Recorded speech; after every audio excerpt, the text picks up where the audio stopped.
and welcome down past the ranks number 163. Today we're talking about the Blue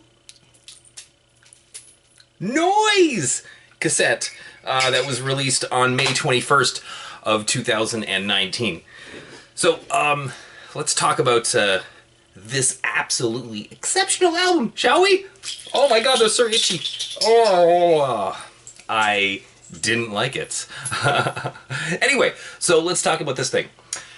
Alright, so in the beginning of, the beginning was 2012. And in 2012, Maya began crafting some Screamo songs that, intentional or not, I think not, had like an atmospheric black metal vibe to them as well.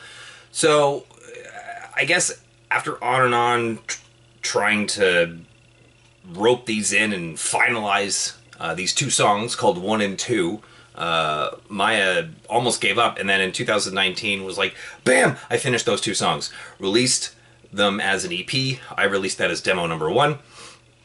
Actually, I ordered the tapes, and I think a week later, she released demo 2, Never Born. So I ordered 25 of those, and we did more of those in the... I should have brought them out. Here they are, demo 1 and demo 2. Oh, look how... They're, like, so similar, too. They, like, follow the same themes. Fuck this. Okay, so...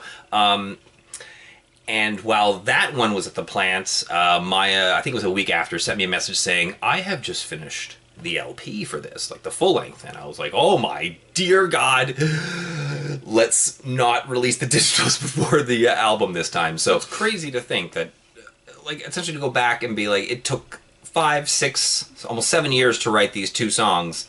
And then all of a sudden, she spit out 8 more songs in the span of pretty much a month. So there really is a very cohesive feeling to the entire LP, and definitely talked about putting it on vinyl at some point. I guess it was just, or lathes, but it hasn't come around. But if things continue the way they are, I really hope to be able to put aside some money to do that, because this has got to be, I don't know if I can say top release anymore because we just have so many, but it's up there as one of our best releases, without a doubt in my mind. For this one, I was able to finally get ahead of the curve and get the album in and ordered. I actually did a review for Blue Noise like May 6th or something like that of the same month, so approximately 2 weeks before. Just saying, like, I'd ordered the tapes, they're coming, here's a review of these other 4 songs. All 4 songs show up again on the LP. But with 1 and 2 sounding a bit different, and Hapless and What a Pity sounding pretty similar to what they originally were. So let's quickly talk about that. Hapless is track 1, and What a Pity is track 2, and they were essentially demo number 2. And then you've got tracks 3, 4, 5, and 6, which are all new. Take It Upon Yourself, Sleight of Hand, fantastic. Regression, super playful, really good. Everyone Goes Away Eventually, definitely the correct title track, because that song, it takes the cake. Like, I love tracks 7 and 8, which were demo number 1, aka 1 and 2, ended up being called It Cannot Be Helped, and Drained. Those are phenomenal as well. So, like, as you can see going through this album, like, every song is great, but, like, Everyone Goes Away Eventually is, I think, probably the best song that Maya's written for this project. One of the best songs she's ever written. Like, Maya also released World of Harm, I think it was like the next year, so that'll be coming up soon. Also excellent, but there's something about this one and the melody that is injected into this that makes it stand apart from, like, almost everything else. It's kind of like that additional, it's almost like they took Deaf Heaven's Sunbather and condensed it, and like old soul stuff as well. Like that kind of just really amazing swings, just like full shrieked vocals that just sound like they're flying around an echo chamber,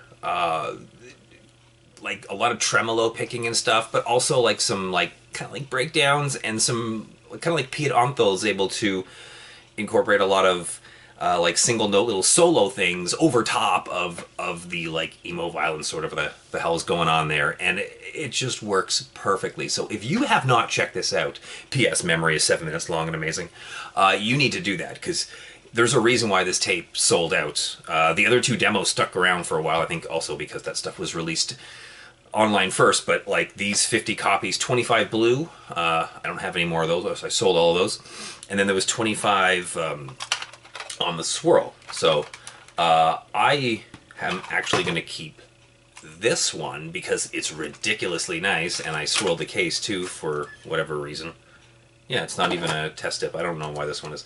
Maybe it's just an alternate version. Anyway, it's also very nice. So I printed out the A's and B's on this. Hopefully they don't come off anyone's. Mine are still on there nice and tight. Oh, right. It was during this album that my printer started. I basically used it a bunch of times and had never aligned because I didn't know I had to. So you can really see how on some of these they're kind of like liney. And that's because of that. If you got one without the lines, it was either done earlier or on a different kind of paper. But both the ones I have are kind of like that. The picture itself doesn't have the lines. It's just the blue. It's kind of cool.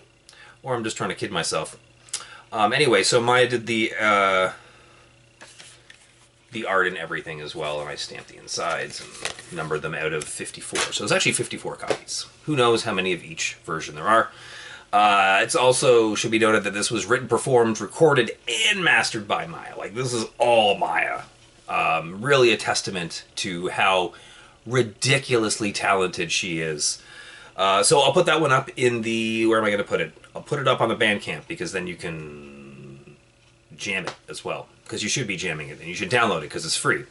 There were 4 test tips. I also sold my personal copy of those in the vault recently, so whoever got that 3 or 4 one, that used to be mine!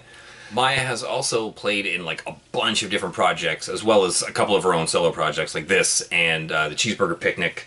But they're also in... They were in Youth Novel, and now they're in Heavenly Blue. So just like a ridiculous amount of awesome bands, most definitely. So I guess World of Harm will be coming up in the near future for Out Past the Rings. I don't know when it is. It's about a year later. Next is going to be Joliet. I don't know what to say properly. Luz Devora?